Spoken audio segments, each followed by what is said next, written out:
ಮುಖ್ಯಮಂತ್ರಿ ಆದೆ ನಾನು ಯಾಕೆ ಹೇಳ್ತಾ ಇದ್ದೀನಿ ಅಂದ್ರೆ ಎರಡನೇ ಬಾರಿನೇ ಮುಖ್ಯಮಂತ್ರಿ ಆದೆ. ಹೌದಾ? ನೋಡ, ನೀನು ಹೇಳ್ತಾ ಇದ್ದೀಯ.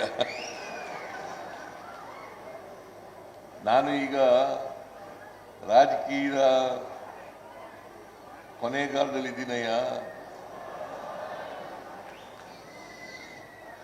ಅದೇನೇ ಇರಲಿ, ಜನಗಳ ಅಭಿಮಾನ ಪ್ರೀತಿ ಇದೆಯಲ್ಲ, ಅದು ಬಹಳ ಮುಖ್ಯ. ಯಾರು ಕೂಡ ಜನಗಳ ಪ್ರೀತಿಯ ಅಭಿಮಾನವನ್ನ ಗಳಿಸದೆ ಹೋದ್ರೆ ರಾಜಕೀಯದಲ್ಲಿ ಉಳಿಲಿಕ್ಕೆ ಸಾಧ್ಯ ಇಲ್ಲ. ಈ ಭಾಗದಲ್ಲಿ ರಾಚಯ್ಯನವರು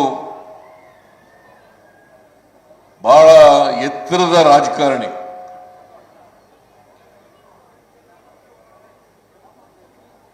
ನನಗೆ ರಾಜಕೀಯವಾಗಿ ನಾನು ಬೆಳೀಬೇಕಾದ್ರೆ ರಾಚಯ್ಯನವರ ಸಹಾಯನೂ ಕೂಡ ಇದೆ ಅಂತಕ್ಕಂಥದ್ದನ್ನ ಮರೀಲಿಕ್ಕೆ ಸಾಧ್ಯ ಇಲ್ಲ.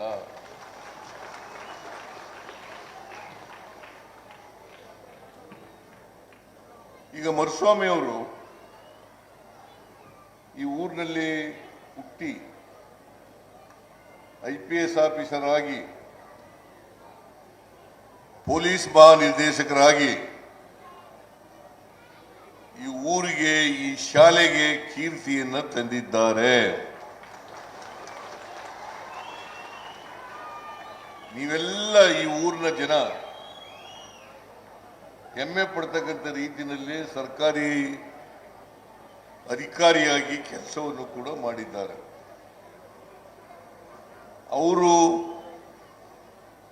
ಸತ್ತೇಗಾಲ ಗ್ರಾಮದ ಗ್ರಾಮ ಅಭಿವೃದ್ಧಿ ಸಂಘದ ಅಧ್ಯಕ್ಷರಾಗಿ ಈ ಶಾಲೆಯ ನಿರ್ಮಾಣಕ್ಕೆ ಆಸಕ್ತಿಯನ್ನು ತಗೊಂಡು, ಬೇರೆಯವರ ಸಹಾಯವನ್ನ ಸಹಕಾರವನ್ನು ತಗೊಂಡು ಈ ಶಾಲೆಯನ್ನ ನಿರ್ಮಾಣ ಮಾಡಿದ್ದಾರೆ. ಪ್ರತಿಯೊಬ್ಬರು ಕೂಡ ಮಾಡಬೇಕು. ಯಾಕಂದ್ರೆ ಕರ್ನಾಟಕದಲ್ಲಿ ಪ್ರಾಥಮಿಕ ಶಾಲೆಗಳು ಸುಮಾರು ಚಾಮರಾಜನಗರದಲ್ಲೇ 1102 ಶಾಲೆಗಳಿದ್ದಾವೆ. ಚಾಮರಾಜನಗರ ಜಿಲ್ಲೆಯಲ್ಲಿ ಅದರಲ್ಲಿ 805 ಸರ್ಕಾರಿ ಶಾಲೆಗಳಿದ್ದಾವೆ. 805 ಸರ್ಕಾರಿ ಶಾಲೆಗಳಿದ್ದಾವೆ. ಸರ್ಕಾರನೇ ಎಲ್ಲ ಅಭಿವೃದ್ಧಿಪಡಿಸಲಿಕ್ಕೆ ಕಷ್ಟ ಆಗತ್ತೆ. ಮಾಡಬೇಕು. ಸರ್ಕಾರದ ಜವಾಬ್ದಾರಿ ಮತ್ತೆ ನಮ್ಮ ಜವಾಬ್ದಾರಿನೂ ಇದೆಯಲ್ವಾ? ನಾವು ಓದೋದು ಶಾಲೆ ಇವತ್ತು ಹೊಸದಾಗಿ ನಿರ್ಮಾಣ ಆಗಿ ಅದರ ಉದ್ಘಾಟನೆ ಆಗ್ತಾ ಇರ್ತಕ್ಕಂಥದ್ದು ಇದೆಯಲ್ಲ, ಬಹುಶಃ ಅದನ್ನು ನಿರ್ಮಾಣ ಮಾಡಿದಂಥವ್ರಿಗೆ ಆದಂಥ ಖುಷಿ, ಸಮಾಧಾನ ಬೇರೆ ಯಾರಿಗೂ ಕೂಡ ಆಗಲಿಕ್ಕೆ ಸಾಧ್ಯ ಇಲ್ಲ.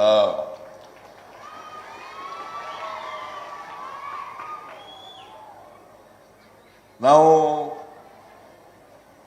ಮರುಸ್ವಾಮಿ ಮತ್ತು ಅವರ ಕುಟುಂಬದವರಿಗೆ, ಅವರ ನಿಮ್ಮ ಸಿಸ್ಟರ್ ಅಲ್ಲ, ಅವ್ರ ಸಿಸ್ಟರು, ಅವ್ರಿಗೆ ನಾವು ಸನ್ಮಾನ ಮಾಡಿದ್ರೆ ಬೇರೆಯವ್ರಿಗೂ ಕೂಡ ಸನ್ಮಾನ ಮಾಡಬೇಕಾಗಿತ್ತು. ಆದರೆ ಸಮಯದ ಅಭಾವದಿಂದ ಮಾಡೋಕ್ಕಾಗಲಿಲ್ಲ. ಯಾಕಂದ್ರೆ 63 ಜನನೇ ಇದ್ದಾರಂತೆ.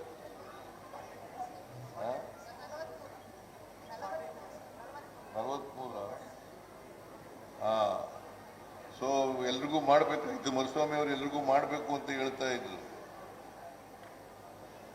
ಆದರೆ ನಮ್ಮ ಕೃಷ್ಣಮೂರ್ತಿಯವರು ಅಲ್ಲಿಗೆ ಹೋಗ್ಬೇಕು, ಯಳಂದೂರಿಗೆ ಬಹಳ ಟೈಮ್ ಆಗ್ಬಿಡ್ತದೆ, ಸ್ವಾಮೀಜಿಯವರು ಕಾಯ್ತಾ ಇದ್ದಾರೆ ಅಂತೇಳಿ